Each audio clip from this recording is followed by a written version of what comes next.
All right, folks, let me just go to my slideshow.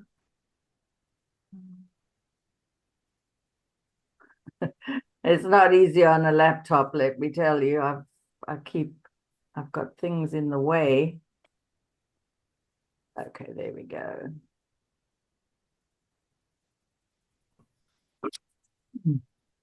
All right, good morning, everybody. I hope you can hear me well. I am Teresa MacDonald, now with Howard Hannah Allen Tate, and a resident of Allen Hills since 2007 on the Derita Statesville Road Community Organization Board, Planning Commission. I think that's it. I think I mentioned everything. Oh my gosh. Let me just try to go back on my slides. Just to refresh our memories on what we cover in this meeting, this is the area for Derita Matters. Everything inside these these lines, I guess, the Highway 77 north to south in the west, 85 along the south boundary, and then Harris Boulevard here. Downtown Derita centered at Mallard Creek and Sugar Creek, kind of where Maria's is our focus for a lot of our planning and revitalization and that kind of thing. But of course, you know, this whole area is our area of focus. Just another map view just to show that same area roughly. It's a 2.5 mile radius from this red dot, which is kind of where Maria's is. I'm going to just skip ahead because I do see we have Councilmember Johnson on the call in her car. And just in case you don't have a lot of time,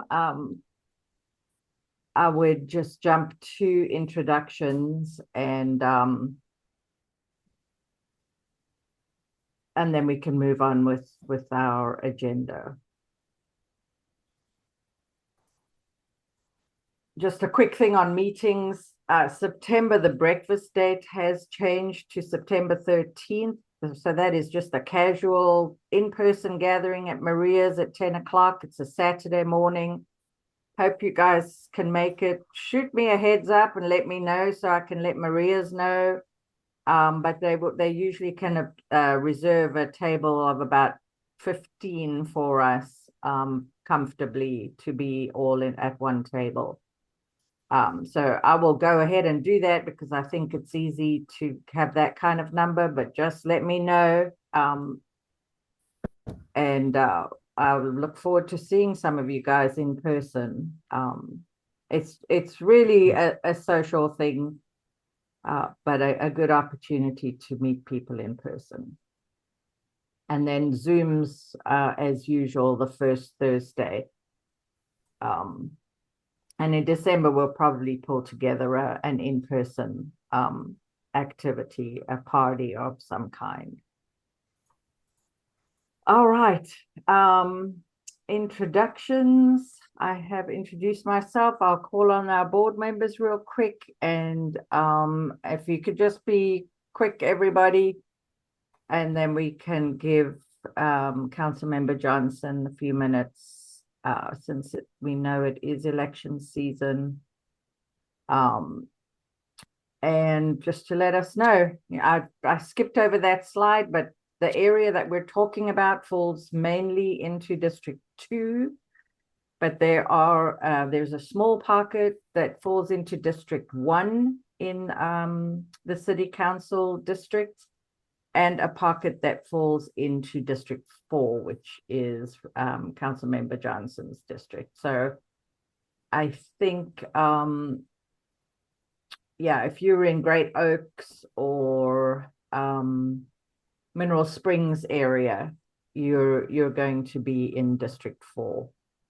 If you don't know what district you're in, talk to me and I'll help you figure it out. But I think everyone on this call should have a good idea. So All right. Introductions quickly. Jack Brosh. Jack Brush, resident of the Kelsey Glen off Hubbard, and retired since April of 24. Um, Generally active in the community, representing a lot of the rezonings in front of City Council. Awesome. Mel Renner. Yes, retired from the city of Charlotte as a procurement officer, longtime HOA president of the Forest Pond community, and I serve on the board for the Derita Statesville Community Organization. Awesome. Dr. Penn.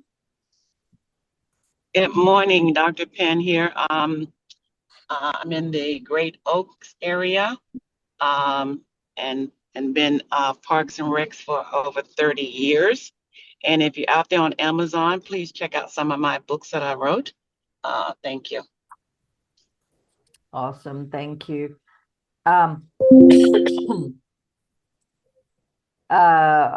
Jill Stevenson. Hi, good morning. Ooh, my voice is kind of gone.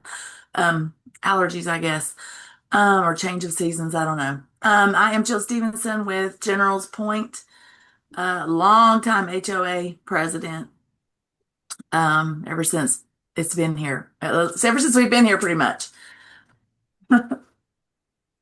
Thank you, Jill.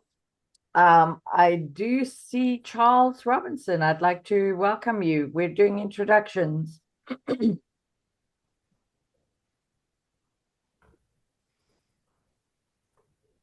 morning. Thank you for allowing me a few minutes to come and speak with you guys. I'm Charles Robinson. I'm the former vice president of the Hidden Valley Association. I'm currently the safety coordinator for the Sugar Creek Business Association. Thank you for having me. Awesome. We look forward to catching up a little later with what you're up to over there. And then the Charlene Henderson, also Hidden Valley.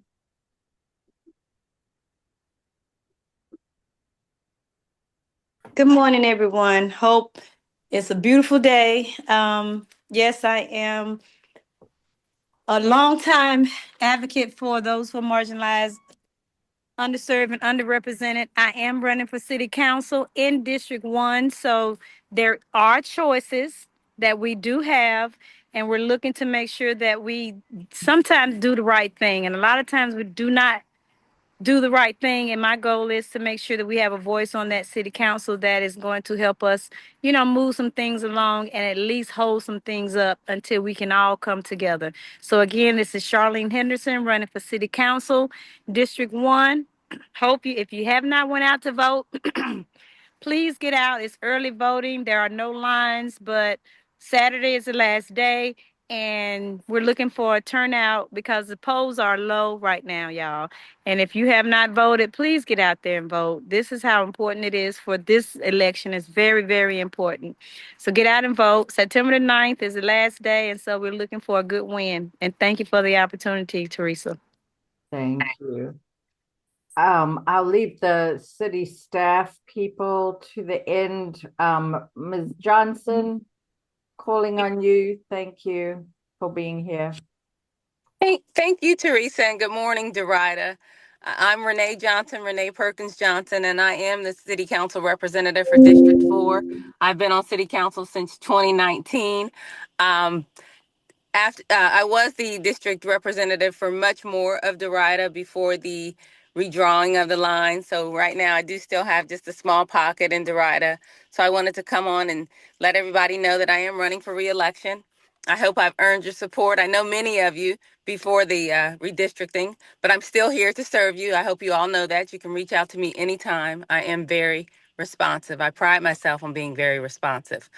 Since 2019, I've made 3 promises and I've delivered, and that's to fight for equitable housing. And that's not just affordable housing. While I am an advocate for truly affordable housing, because in my day job, I have a peer support organization where we provide behavioral health services. So I work with vulnerable populations, but not just affordable housing, equitable housing. And that means smart development. That means fighting to maintain property values in District 4. That's challenging overdevelopment, fighting for infrastructure and responsible development, and also public accountability. So I'm here. One of the greatest accomplishments that I have in District 4 is starting the District 4 Coalition.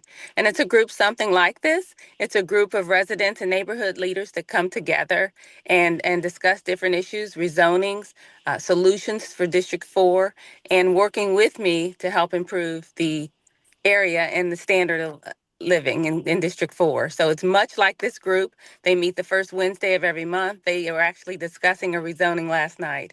So I'm here at the polls. I ask for your support for re-election. As Charlene stated, the early voting is through this Saturday at 3 o'clock, and then the election is next Tuesday, the 9th. So I'm here. I appreciate your ongoing support, and I look forward to continued service. Thank you, Teresa.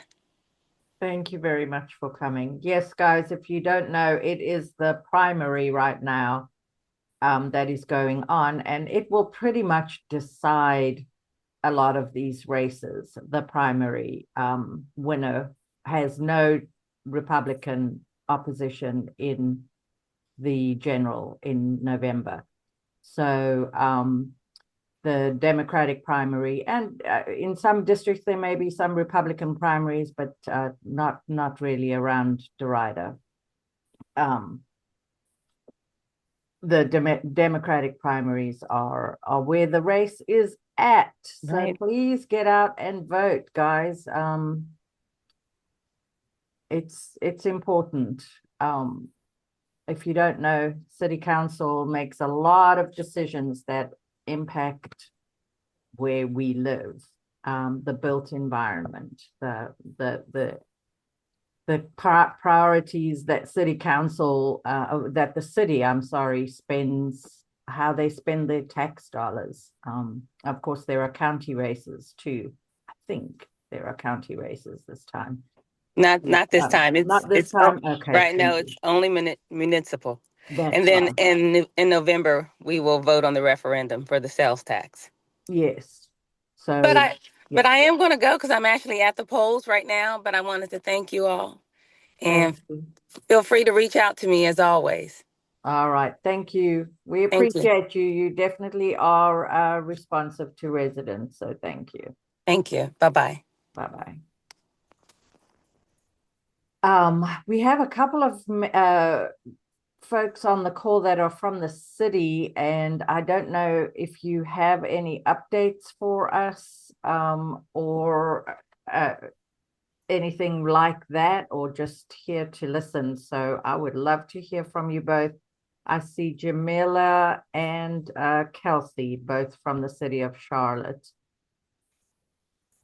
So good morning. I only have one update for those that are still interested in applying for the neighborhood matching grant. Tonight is the absolute last night for the required workshops. And then we would roll into the next application season. Just here to listen and learn more about what's going on. I haven't been able to join lately, so I wanted to make sure that I just kind of kept a finger on the pulse. You guys are always doing great things. There's always a lot of good information. Thank you very much. Yes, I do know that a couple of our neighborhoods are working on grants. Greenleaf, I think Forest Pond may be working on a grant. So yeah, if there are any HOA leaders on this call, which I think Jill is there, it's a great opportunity to get matching funds from the city for neighborhood improvement, different kinds of things. Maybe Jamila can expand a little bit on that, but it's a process, but generally worthwhile. We've had some real success stories. Nobody on this call, I think, to tell us much more about that. Kerry Miller, I see you just joined us. You missed introduction, so you can introduce, and if you have a city neighborhood matching grant story, now would Yeah. be the time. Hey, Hey, sorry, I was having audio issues. I've been trying to log on, but I'm here. And happy to be here. So yeah, to introduce myself, I know a lot of you guys on the call. I'm a community advocate out of the Avalon at Mallard Creek community. I am on the HOA, and we have been awarded three different neighborhood matching grants. I know Jamila. Hey, girl. Hey. Just from my experiences working with the city, we've been Hey. we have been awarded over $25,000 in grants, and we are in the process of applying for another one this upcoming cycle. It is a process. thank you so much for that, Kerry. I know my neighborhood, we don't have an HOA, and it's a whole lot more complicated because we just don't have the organizational structure, even though I know that other neighborhoods pull it together. Mhm. It's a bit of a heavy lift, but definitely worth it. Uh, Jamila? Oh, I didn't know if you wanted me to give a brief overview of what it Yes, is, that but would be great. Thank you. okay. And then I'll put the link in And the the chat. chat. So even if someone isn't able to take advantage this season, they can maybe for next year. So really briefly, the Neighborhood Matching Grant is an astounding program offered by the city. And if a neighborhood is eligible, then there's two tiers that you fall into, either a $10,000 tier or the $25,000 tier. With the money that is awarded, essentially it's for several different categories. It could be the money could be used for beautification, could be used for community engagement, could be used for safety, that sort of thing, but it has to be geared towards the entire community. It is a reimbursement grant, so the money first has to be spent by the organization, and it can be spent on any of those things in those categories except for food. Once the money is awarded, or once the person is granted or the organization is granted the money, what they then must do is to match dollar for dollar the amount that they've been awarded. And you do that by volunteering.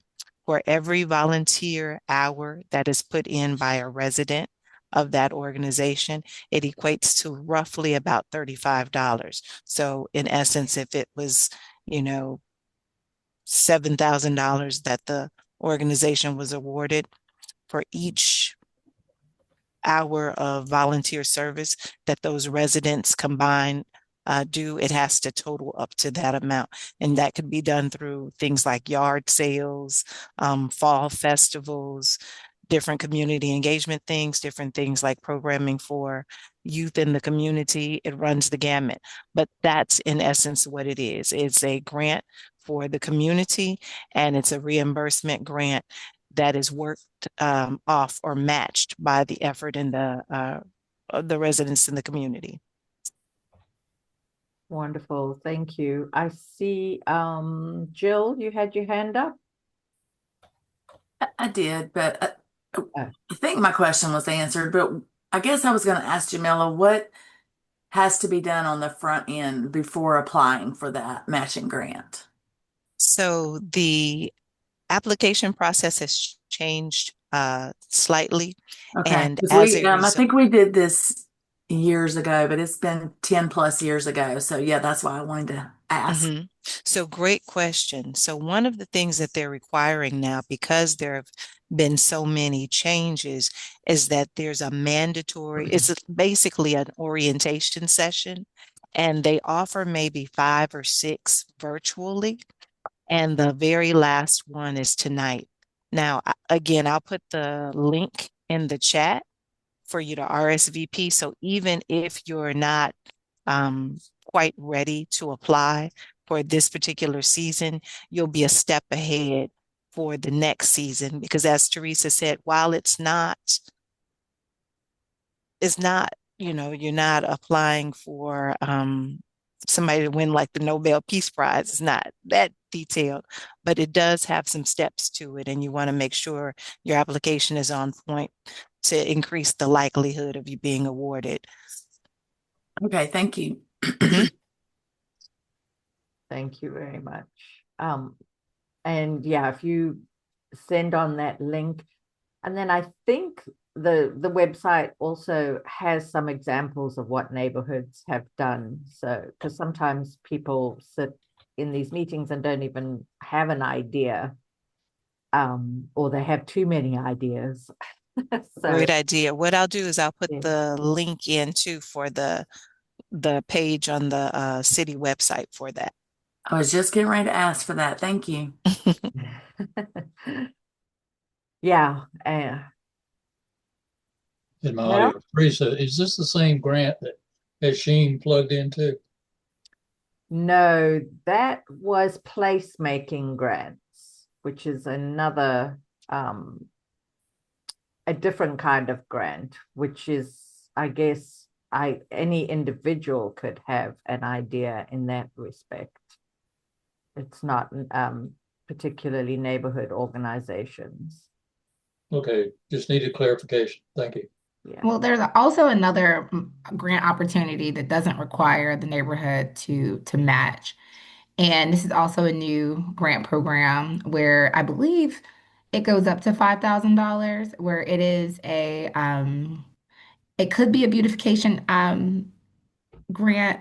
It's also on the city website, but for those who, let's say, for instance, you don't have enough participation for the neighborhood matching grant, or you have a small project, or if you want to utilize those funds for community engagement, there is a micro grant that they are offering this fall too. Awesome. Thanks, Carrie. All right. Anything else on that? And otherwise, I'd like to go to Kelsey, who I think is more on the corridors team. Kelsey, I can shout, welcome. I can give you a potential grant that, I don't know that I'll have the wherewithal to do this, but the flagpole I've been talking about on the Derita, since we no longer have flags along the street in Derita, that was a long time thing that was done. Unfortunately, it's no longer done, but in its place, there's been discussion about putting a large flagpole on the top of the what you call the structure with the Derita sign. But that's a potential grant opportunity. I'm thinking maybe. Yes. Yes, thank you. We'll have to put our heads together, and it's going to take somebody to lead something like that as well, just to coordinate all the community folks who would be willing to help. Got a question. I'm a little embarrassed to even ask this, but Mel just said that the Derita sign. Oh, where did he mention a Derita sign? And there's a how have I Derita missed that? sign. You It's on the wooden you might call it a firehouse. banner. Yeah. Yeah, it's Right. we did cover it. We covered the process in these meetings along the way. But it is on Sugar Creek. It's on the old fire. Oh, the painting. The painting? Yes, that's it. Oh, okay. Okay. I'm with you. I'm with you now. Okay. It's Thank not you. the mural. It's not the mural. No, not the mural. No, Oh, it's high up. It's definitely a place marker. It's at the tire. It's Next, at the tire place. yeah, but like between the tire place and Derita Dairy Bar, there's that old fire structure tower. It's kind of a wooden fire tower where the old fire department used to hang their hoses to dry. okay. And the It's at the sign is top of hanging that. on the So top? yeah, look for it next time you're driving down West Sugar Creek. Yes, I definitely will. Yeah. All right. Kelsey, speaking of West Sugar Creek, I think you are more plugged into the corridors of opportunity. Do you have any updates or anything we should be looking out for? Yes, can everyone hear me? Yeah, you're a little soft. Okay, because I'm joining from my work phone. My laptop is giving me trouble this morning. But so the only update that I have, so good morning everyone. My name is Kelsey Preston, and I am the community engagement lead for the Corridors Opportunity Initiative. The only update that I have is that we will be hosting open house for each of our opportunity hubs. So there are 6 hubs, so one in each corridor. And I believe so since some of you all are in District 1 and District 2, um, I want to say, and I will drop this in the chat, we will be having the open house on 2 days. So three will be on September 18th and the other three will be on September 25th. And both dates, the time will be from 5 p.m. to 7 p.m. And the public has the opportunity to just drop in and see what each opportunity hub offers, how they may be able to benefit from it, and things of that nature. So be on the lookout for flyers for that. If not this week, then sometime next week. And I will also drop each hub in the chat once I'm able to get on my laptop. Thank you, Kelsey. Yeah, and if you just email it to me, I can make sure it goes out with this update, this month's update.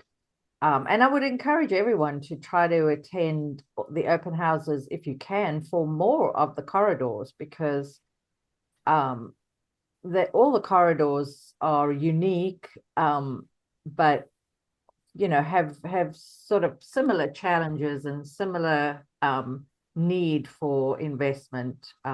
So I would look forward to those open houses myself. And yes, we have West Sugar Creek corridor, of course, and then North Graham, kind of around Camp North End, is another that's very close to us, and then Betty's Ford Road corridor also. It is kind of all around us here in Derita. And then before we go too much longer, I have a bit of a hard stop at 9:45 or so. But I wanted to go to Charles Robinson and just get an understanding what you wanted to share with us from Hidden Valley and from the Business Association, the Sugar Creek Business Association. Charles? Okay, great. Yes. So, with one of the things that we're working on right now is the cleanup on Reagan Drive. We all know that is a tough spot, and the entire Sugar Creek corridor kind of has a black eye from that location. There's some great things happening. We have our CMPD is actively involved with. We have zone checks that are happening on from 10 p.m. to 3 a.m. We have a team that is on the ground on Tuesdays and Thursdays that's offering some folk an opportunity to heal. We have code enforcement that's actively involved. We had them go in and clean up the 85 Oasis on Saturday from 12 to 5. There's a relaunch for that location, and we're inviting nonprofits to come in and see the space and potentially um, get a lease. There's some opportunities for groups that um, to be able to do business from that space. And we just need the Derada group to partner to make sure that we're doing things and you're represented as well, because there's some things that's going to happen on Sugar Creek that you need to know about. The city got some money a couple years ago, and they're going to begin with this raised space with some sidewalks. Um, we're trying to get our city and our community partners to help brighten up Sugar Creek, and so we want to do. We're talking about possibly getting reefs put up and during Christmas, we're going to do Christmas on the Boulevard, and so everybody's invited to be a part of that. We're inviting some businesses to come in to the Northside Baptist Church location, and we'll have Christmas City and a lot of things for our families and our children during that week. We want to make sure that everybody's invited. October 4th, we're doing a health fair. These are things to bring our communities together. Hidden Valley Association has been a part of it, and a lot of things that are happening. We went to the county last night because we're asking the county um, for the Human and Health Services Department to get involved with Reagan Drive. That is, again, that's one of our sore spots, and we have to, as a community, come together and say, hey, we've seen enough. We've it's been long enough. Now is the time where we're going to actually have to demand some change. We love everybody, but at the same time, you got to do your job for this location. So we're actively working on getting that cleaned up. We've had, unfortunately, we've had some arrests of some and taking about 12 guns off the street from Reagan Drive. We want our community to feel safe. We want our businesses to be able to thrive. We don't want the business doors to close, and so we got to work together because this is our corridor, and so we have to actively own it. I talked with a group 4 years ago. I talked with our 13 delegates in Mecklenburg County. I included our city council leads as well as our county leads, and we just didn't get to a resolve. I sat on a team to help with the sprint design playbook for the corridors, for the Sugar Creek corridor. We got a few things done, but we got to continue, and it's going to take all of us. This isn't a Hidden Valley issue. This isn't a Cushman issue. This isn't just a Derita issue. This is a Sugar Creek issue. We gotta continue to work together. There's a lot of great things that are happening on the corridor. For example, right before Northside, the city helped um, you know close out and purchase one of those hotels, two of those hotels, a roadway that we all know what kind of traffic was going on in there. And we just want to continue to build and brighten up Sugar Creek so our businesses can come back, so our communities can, live, eat, and work and play right where we are. And so we deserve the same thing as the other communities. And I'm just going to get in front and kind of take the lead with fighting. But I need everybody to stay engaged and involved because this is our community. I feel like it's been underinvested over the decades. And so um, we have some things that are happening, but we're going to clean it up. And we want to know what you want to see. I wouldn't dare speak for the Sugar Creek space without having a conversation with you guys, and I just want to know what you guys want to see. So then we have conversations. You guys are included as well, and you're more than welcome to come to the Sugar Creek Business Association meetings and voice that, and so you can see what's happening. I like to send you guys an email. You can just kind of register, and that way you get the emails, and that way you know everything that's happening right in front of your homes. And so this is important to Hidden Valley. I want it to be important to you too. This is important to Cushman. I want it to be important to you too. And so we just want to make everybody aware of what's going on, what's happening from the business space, as well as from the fight that's happening on Reagan Drive. It's definitely didn't happen overnight, but we're going to get it cleaned up. And I believe this is going to add a lot of um, bright spaces for our community. It's going to create an opportunity for new businesses to come in, and we're going to benefit from it. And so we all need to continue to work together. I don't know everything, but I'm willing to stand up for our community. And we're doing a lot of things, but we need you guys involved as well. And I definitely want to make sure that your voice is heard. If I was to ever speak and say anything, I want to make sure that I'm saying what you want me to say, or you can come walk beside me and you can speak for yourself. And we just got to stay together and be on one accord for the Sugar Creek corridor. And so I appreciate you guys inviting me in to just have a conversation with you. But that's just some of the things we're doing for the Sugar Creek space. Thank you so much. I have a couple of questions real quick, and then if you will email me all that information, I'll send it out to our mailing list so that they can add themselves to your mailing list, and we'll just make sure that we're reaching as many people as possible.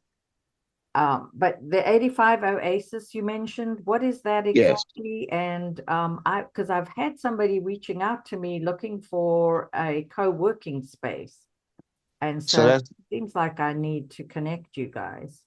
absolutely. So the 85 Aces is a um, small business park. It's right behind the McDonald's on Reagan Drive. They initially opened up and it was a great story, but some things didn't go in the right direction. And so we've had some great conversation. We've been over there and cleaned it up.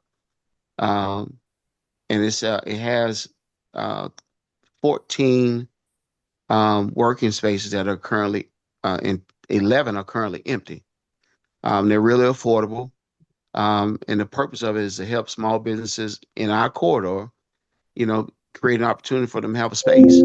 And so on Saturday from 12 to 4, we want to invite you guys out and invite those potential now just to come and see the space. A lot of folk are, reserved, kind of hesitant with being on Reagan Drive, but I promise you what we're doing is we're cleaning that space up. We can't have the loitering. We can't have what we've been seeing. And there's an active police present. We have 12 officers that are from the university area that are going to be dedicated to the Reagan Drive space. And one of the things that we've been speaking with our city leads about is, that it has to be a situation where safety and cleanliness happens immediately. We can't wait on that. And so, like I said, code enforcement has been involved. And so I want to invite you guys out to take a look at the space on Saturday. And if you have nonprofits or small businesses that, may be looking for an opportunity or a space just to grow, come and see 85 Oasis. And, they're open. Um, a lot of things are happening around it, and we're just continuing to work on keeping it clean and safe and making sure the businesses have an opportunity to thrive. And so that's what his purpose is. And I'm personally going to assist with making sure that we don't let up on what CMPD is doing, because we need that safety component so these businesses can feel comfortable coming into that space. I get that. Okay, so sorry, I am running out of time. I could let Jack take over and continue this conversation a little bit. I have continuing ed at 10 o'clock. But I do see Charlene has her hand up, and thought I saw somebody else, but Charlene. I definitely just wanted to piggyback off of Charles Robinson and what he's saying.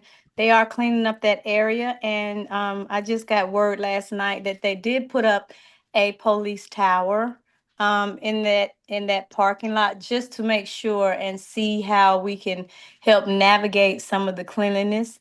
And I think that's going to be a real cool thing to make sure that moving forward, if there are areas that are very kind of well in a different space than what we need, we definitely have to hold police accountable.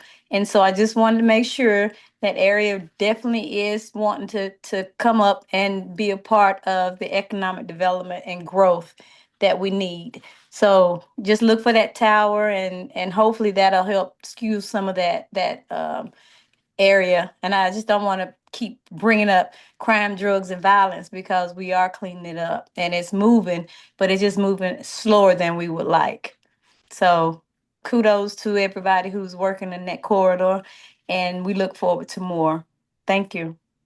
I have a question, and I appreciate the efforts that are going into cleaning up that space up. Does that include the back of the area? Because behind the Oasis, that's where you have all the encampments.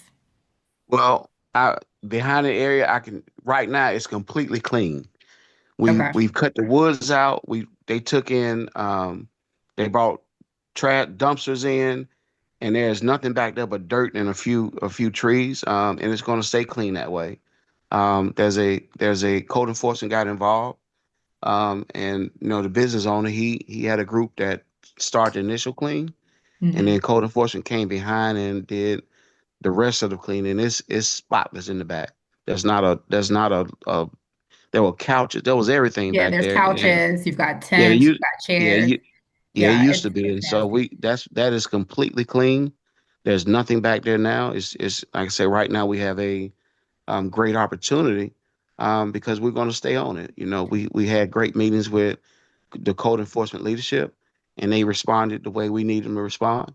The business owner stepped it up, and together we're working to make sure that it stays clean. And so a lot of that street, we're still working to make sure that it stays clean. And right now we're in a space where we've worked with the businesses to make sure that they signed off so the police officers get rid of the loitering. Unfortunately, Tent City was some of it was moved to Sugar Creek. They spread those groups out around Charlotte, and everywhere they spread those groups, we have these kind of things. And so the encampment that was behind the 7-Eleven at one point, it had 50 tents behind 7-Eleven right on Yeah. Sugar Creek and Reagan. It's gone. The woods are cleaned out.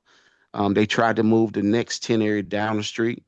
It's being cleaned out. We just can't, we love everybody. But we can't have um, tent cities, right behind our homes because they bring, it's a nuisance. And we experience a lot of um, situations with human beings that are facing some challenges.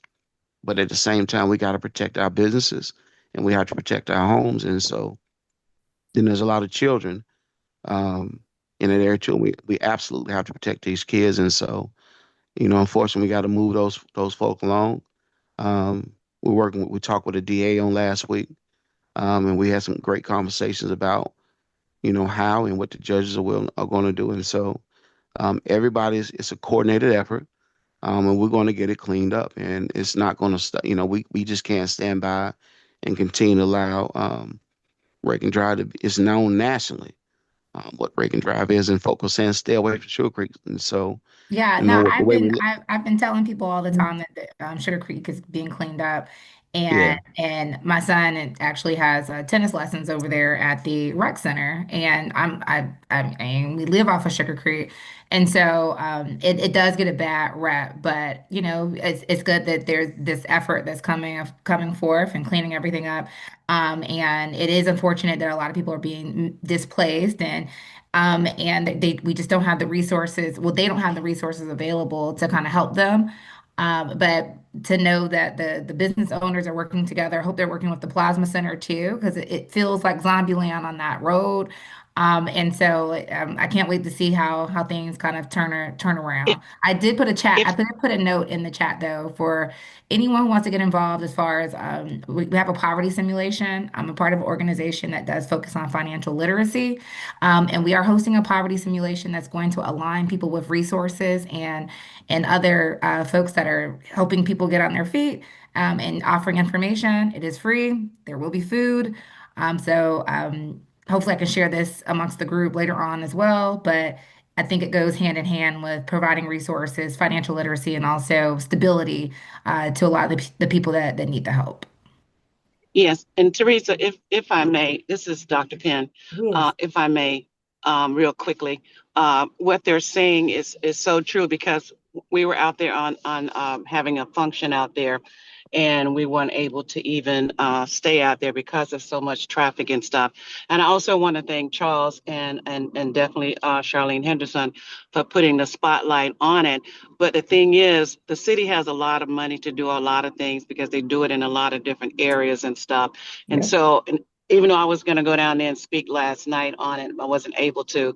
But at the end of the day, we need that same respect as all these other areas. And how do we get that? It's almost like we're doing a lot of the work, and where the city should be able to help us too to do some of that work that we're doing in that area and stuff, because they closed the Wendy's down and all that other stuff on Sugar Creek. And even if you go all the way down, there's some other activities that's going all the way down on Sugar Creek, because I'm on the other side of in the Great Oak area. And so we don't want it to spill over as much, and it's spilling a little bit, but working together. We just need to all say, like I did with Lake Arbor.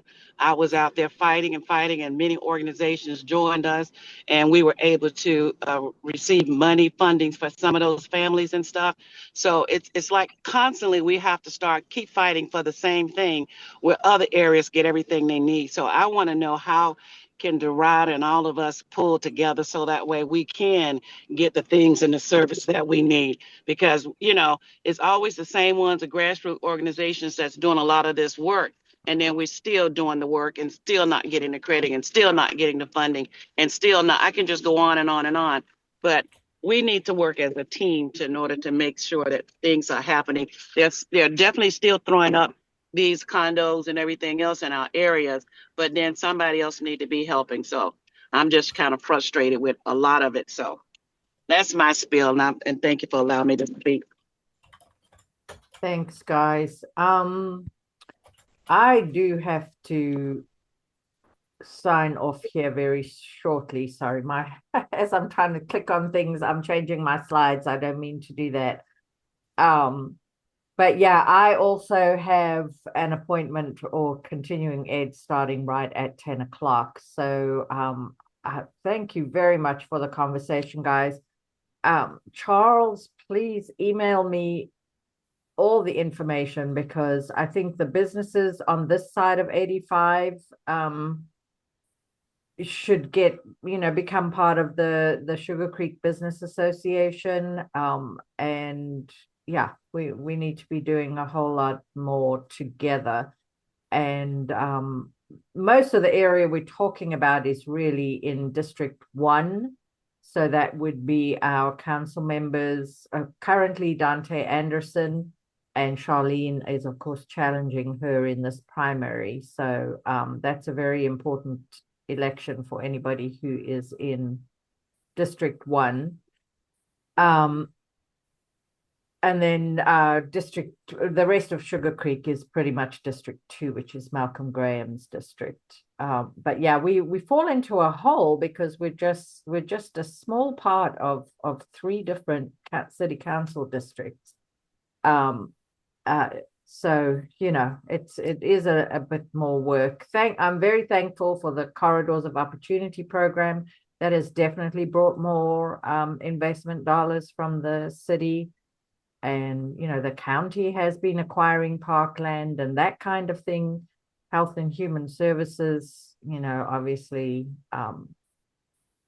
you're working on that aspect to get those services to these individuals that find themselves in tents behind the 7-Eleven.